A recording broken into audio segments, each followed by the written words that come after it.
My blind dad died 5 years ago. His tapes keep coming in the mail. I was 17 when my dad died of heart failure.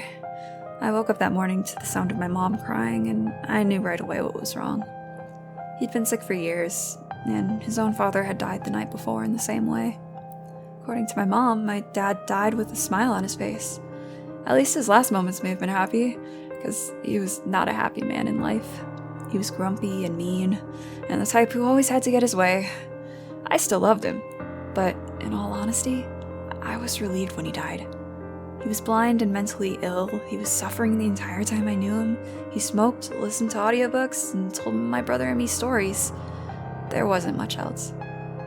Where I live, there's a program where the blind can borrow audiobooks through the mail. The tapes are chipped, so they can only be played on the machines the program sends out.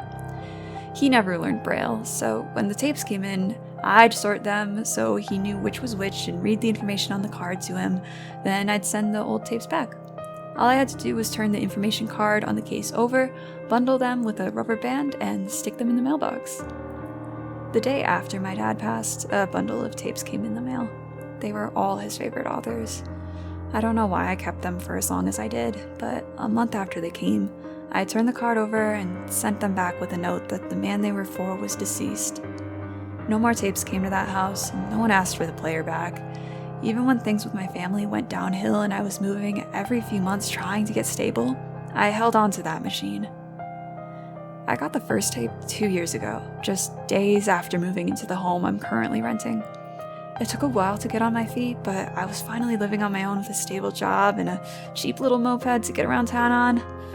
When I pulled the familiar gray case out of the mailbox, my first thought was the former tenant must have been blind. I took it inside, planning to write a note on the card like I did before, when I realized there wasn't a return address. I turned the card back over and blinked in confusion. My father's name was on the card. For some strange reason, my dead dad's name was on the card of the tape delivered to my address. I tried to contact the program to see what was up. They claimed not to have any record of sending it. After I badgered them for a couple minutes, they asked which audiobook it was. I checked the card again and realized it didn't say. The cards were supposed to have the title, author, and narrator printed on the front, but there wasn't any of that. I told the person on the phone, and they just sighed, told me they didn't send it, and hung up. Swearing, I opened the case, and a slip of paper fell out. I reached down to grab it, but before I could reach it, my phone rang. I didn't recognize the number.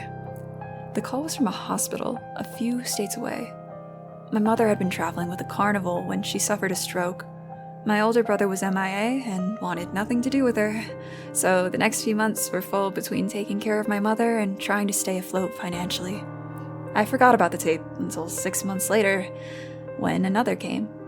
Same situation. The card was addressed to my father with no return address. I tried to play the tape to see what was on it, but the machine wouldn't power on. The cord was broken, but it could also be powered by a battery. I told myself I'd get some batteries, threw both tapes and the player into a drawer, and forgot about them. By then, my mother was as recovered as she might ever be. She couldn't live alone because she couldn't cook or drive, so I added her to the lease. I really didn't want to because we'd been on bad terms before the stroke, but I couldn't bear to abandon her. Maybe I should have. A week ago, another tape came.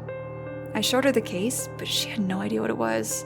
At first, I chalked it up to the memory loss she'd been experiencing. The stroke hit her hard. She couldn't remember anything about me or our family for a long time, and she had trouble moving like she used to. Her limbs moved awkwardly, and she had to learn how to use her body all over again. I had to help her do pretty much everything at first, and in some ways, it felt like she'd died, and the woman living with me wasn't my mother anymore. I went to the store yesterday and bought a pack of batteries. After my mother went to bed, I grabbed the tapes and the player and went to my bedroom. Maybe the tapes were similar to what my dad liked to listen to, and it would give her something to do during the day other than watch TV. I thought that maybe a story she'd heard in passing would jog her memory. I put the batteries in the player and it powered on. Smiling, I grabbed one of the tapes and pushed it in, but no sound came out. The speakers were busted. Determined to finally find out more about these tapes and prove that I was right and the program had sent them, I dug out some headphones, plugged them in, and hit play. At first, all I heard was soft sobbing and rustling. Did someone record over the book? It couldn't be an accident. Was someone messing with me? My brother? After a few seconds, a woman's voice screamed for help. I paused the tape. It sounded like my mother. Deciding that was ridiculous, I hit play. There were only a few minutes of audio on the tape. Sounded like someone running and screaming for help before being caught. I sat there while silence played for a few seconds, thinking how odd it was. Maybe it was an audio drama? Where were the credits? I swapped one tape for the next. This one was an entire audiobook about stroke victims. I sped through it, and it seemed to be a guide for family members. It went over recovery, support, anything a family member might want to know. I shook my head and moved on to the third tape. This one had only a few seconds of audio, but I listened to it over and over again, not really believing what I'd heard. It was my parents talking. How had anyone caught this? Who would send it to me?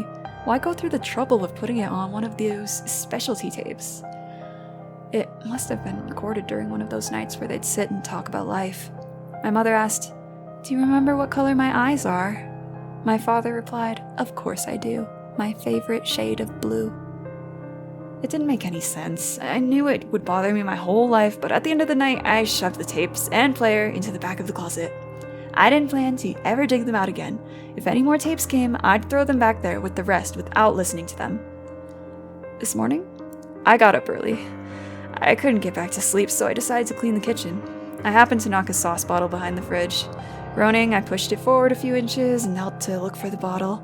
I grabbed it and paused when I saw a slip of paper lying face up with a simple handwritten message. "Do you remember what color my eyes are?" I grabbed it and pushed the fridge back in place. I threw the note in the trash, hoping to forget about it. My mother woke up a few hours later. I brought her breakfast, and she thanked me.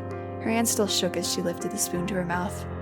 I couldn't help but notice that her eyes were brown.